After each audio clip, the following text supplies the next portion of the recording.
This is one take, one take. This is NBA one take featuring yours truly, pretty boy. All right. It's November 11th, 2025. All right, we got breaking news. Nico Harrison was fired by the Dallas Mavericks. He was fired. Right.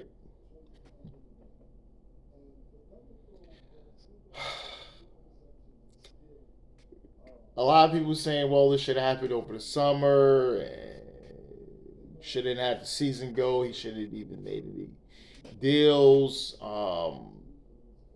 He shouldn't did anything. He just should just not even be there when they drafted Cooper Flag. It's a lot. It's a lot. To really go over with his tenure with the Mavericks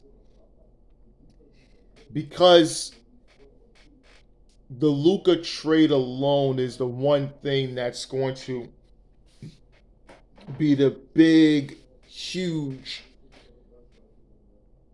thing that's gonna hover his entire tenure with the Mavericks and actually going forward in any career he has pursuing any other front office position. That's going to always carry with him. No matter if the Dumont family signed off on the deal, if he did text message them, or if he had a direct contact with the family saying that I have a structure in place to trade Luca to the Los Angeles Lakers, and this is the framework of it because I feel that we're in a position to really compete for championships, but Luca as the focal point won't be able to do that for us. And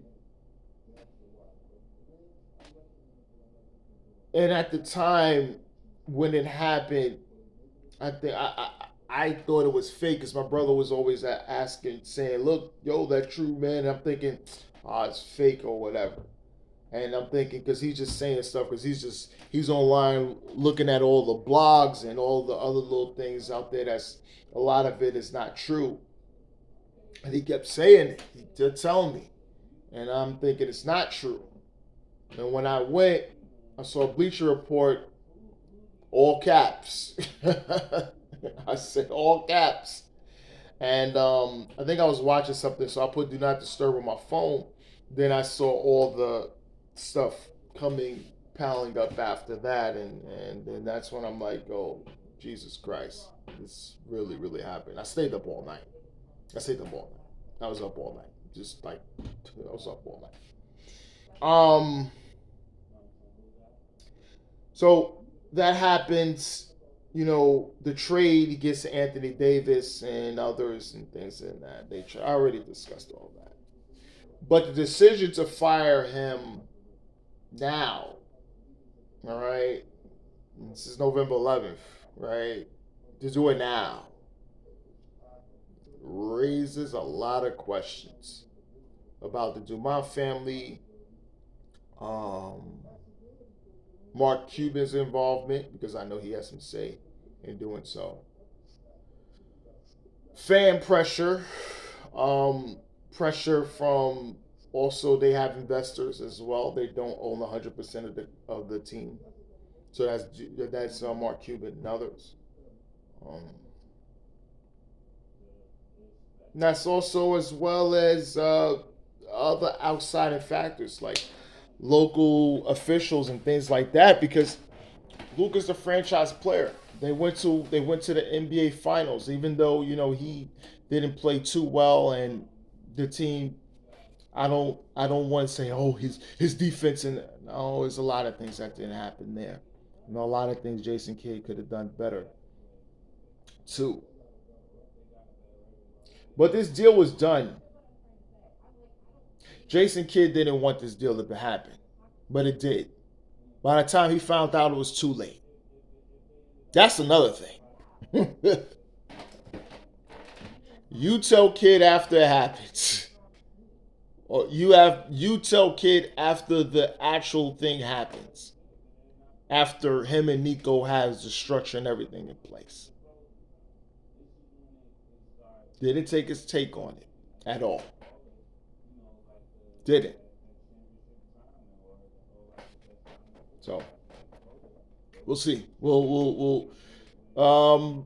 This is going to be interesting. This is going to be interesting because there's a lot of things here.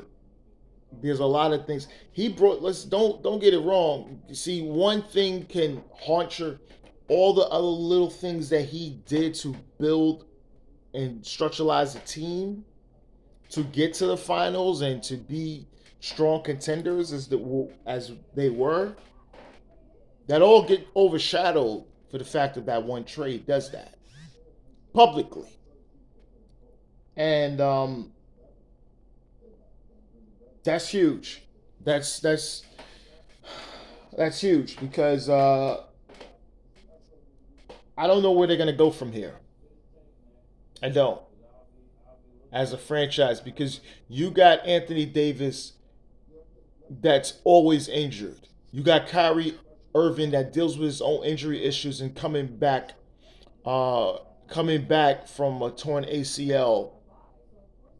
Will he come back? We don't even know. And then you got Klay Thompson that just wants to be out of there. And then you got other factors involved.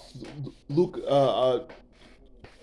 you besides Luca, Luca's not even with the franchise. You got Cooper Flag, the heralded number one pick. He shouldn't have to go through this kind of mess and nonsense in his first year when he's learning things. What kind of thing that gonna help with his mental? Got guys in there that's veterans and they're trying to think, then they're in and out the lineup. Then you have all this swirling things happen. Swirling things. It's not together, and you need for someone a number one pick. Those people need that little structure of belief. But when everything's swirling out of control, that's not looking good for him. It's not looking good in his development. Learning and all these things has to answer questions and things in that nature. It's not good. It's not good for Cooper Flag at all. It's not. It's not. All right, let me get to the games. I got 3 games on the docket. My Lakers, yes, with Luka, we beat the Hornets 121-111. Luka had 38. AR 15 had 24. Rui Hachimura, Mr. Consistency, had 21. I love it. We was in their behinds. No LaMelo Ball. He's out for them. They go 3-7 on the season with this loss. But Miles Bridges, he had 34 at 8. And Con Canepa almost triple-double, 19, 10, and 9.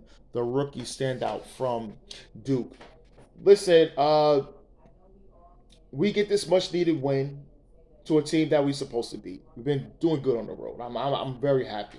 Still waiting for LeBron. I think he's practicing, things like that. So just give it a few, I don't know, a week and a half or so. He should probably be coming back. We'll see. But I love what my Lakers are doing, wins or losses. But I just understand the mission we got going forward.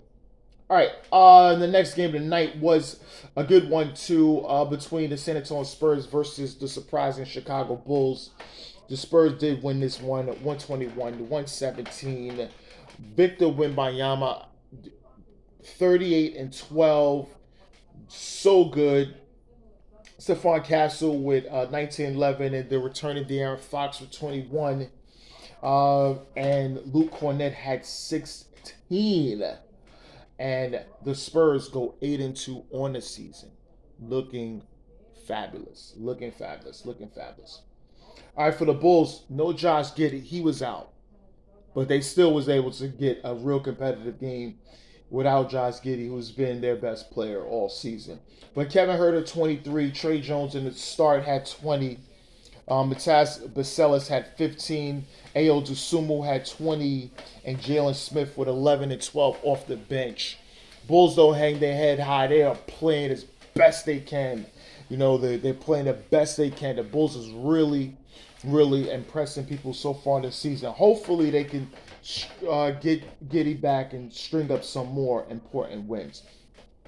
All right, the last game of the night was a great one. Also in overtime with, you got my man Donovan Mitchell of the Cavs hitting a clutch shot, we're thinking yes, this game is going to go into a second overtime, but it was Andrew Wiggins with the the unlikeliest shots to hit the buzzer beater in overtime as the Miami Heat defeat the Cleveland Cavaliers 140-138 in overtime, led by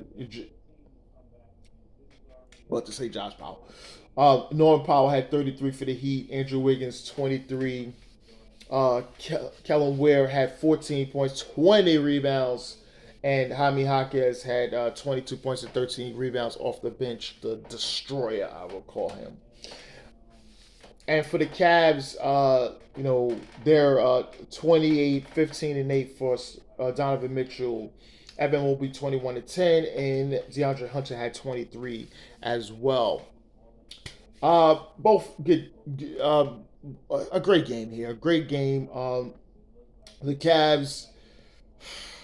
No, they should be better than what people expect them to be, but they're not. But they're fine at this point. And this point in the season, till they get, I think, Darius Garland come back, they should be a little better than what they're doing. And the Heat, big win for them. No Bam, but they was able to do some things there. So the Heat, this is like I said, this is two tough teams.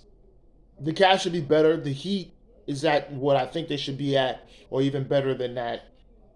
And we'll see. We'll see with these teams going forward. Yeah, because man, this was just a great game. This is a great game, man, I'm thinking Donovan Mitchell. Yeah. And Andrew Wiggins, boom. But yeah. But this is NBA One Take. This is Pretty Boy Laker, and I'm out.